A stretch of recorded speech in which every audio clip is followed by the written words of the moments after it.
Hello, Irene Bilinski here with Irene Bilinski Real Estate with RE/MAX. Today I invited Mitch Ouellette to speak to us about why a home inspection is important when you're purchasing a home, whether it's a resale or a new build. So he'll be talking about that today. So welcome, Mitch, and tell us why it's important to have an inspection done when you're purchasing a home. Thanks, Irene, for having me over.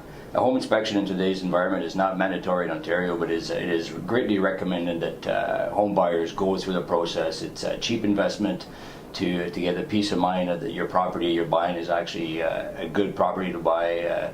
Every inspection that we do, we'll find some minor items, but for the bulk of them, it's cosmetic. It's nothing serious. Doing a home inspection is doing like a health check on your house. So by the time you close off the deal, you can sign that off, say, okay, I'm comfortable, I know what I got to do in my house. The home inspection will also reveal, it could reveal some major component replacement required, or identify some items that could be close to end of life as well. So getting the home inspection done is critical. It's a key part of the buying process, and I recommend everybody doing it. Some of the items we look at when we do the home inspection, obviously the roof, the foundation, structural, electrical, plumbing. There is some findings that we do there, and you know, we can get a little deeper into that. So Mitch, when people are buying condos, and I've seen that a lot of people are downsizing and they're going to purchase a condos for that easy living, and some first-time home buyers also buying condos because they're professionals and they want to live in the core. Is it important to have a condo inspected? And the other question is, what are you looking at? Because you're not inspecting the whole building when it's an apartment, and when it's a townhouse it'd be a little bit different. But could you give me the highlights of that? Yeah, for sure. So a condo are somewhat different than an inspection than doing a house inspection. As a condo owner, you're not accountable for the maintenance of the exterior of the building, so you're looking at more of the interior of the building. So when I show up on site, it's mostly to do an inside inspection, and the inside inspection of a condo is looking at the heating and cooling. Again, it's the electrical, the plumbing, windows and doors. Even though windows and doors belong to the condo association, condo owner, I still like to inspect them, make sure they operate properly. And a good inspector, even though you're not supposed to do an exterior inspection, it's always good to look at the exterior of the building, make sure the maintenance has been done on the building, make sure that everything looks proper, looks clean, the roof looks in good shape.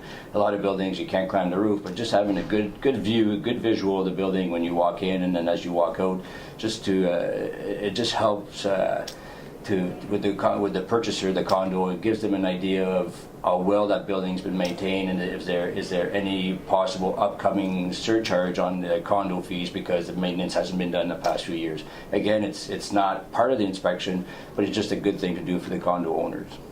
That's very interesting. That's great information.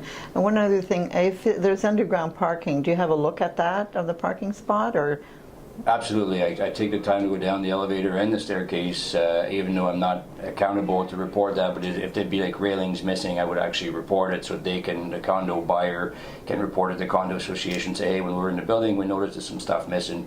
I look at the parking lot. There's ventilation. Obviously, I can't start the ventilation, but I look at everything that I can. I take the time for the condo owners, so when they move in there, they want a peace of mind that it's a good building to move into. So Mitch, when somebody decides to buy a brand new home, and what we call a new build, is it important to have it inspected? I had occasion last year where I was selling a new build, like it was a resale, and when they did the inspection, there were some trusses missing in the roof components. Do you see that in new build? What can you expect when it's a new build inspection? So again, a new build is something that's kind of unusual because it is brand new and it's been inspected by the city inspectors. But they are busy people, and everybody does miss stuff. So in a new build, you got to keep in mind that there's many subcontractors on site at the same time, and the general contractor, the builder, they don't have time to oversee all the work that's taking place on site, right. And things will be missed. So the common stuff you'll find is a broken truss, exactly to what you're saying, or missing truss. But the broken truss, they happen when they sling them in, and then there's some breaks and they don't repair it. If that's the case, then it's going to go back to be an engineer designed to fix it. Little stuff like that. The heating and cooling, what you'll notice on an inspection is that the heating duct might not be connected. It was connected when they did it, but as they move stuff around, it came undone. And then so when I do my inspection and I expect to see airflow at every one of the floor register, I don't get it, then it's a heads up, oh, something's disconnected someplace. You'll see some of the siding, it might not have been installed properly, a couple nails missing, it's popped off. I look for places in the exterior finishing of the house where there could be some water infiltration or insect infestation. So I just look for stuff like that. There's never very much to find, but it's always a good thing to get it done, to get that satisfaction when you're closing the deal, that somebody's looked at everything for you. And then as an inspector, if they're new first-time home buyer, we take the time to educate them about the systems in the house to make sure that they're comfortable maintaining their house as well. Right, yeah, because most of the time it's new home owners that are buying their first home, and they've been renting or they've just moved away from mom and dad, and so they're a little oblivious about what is required.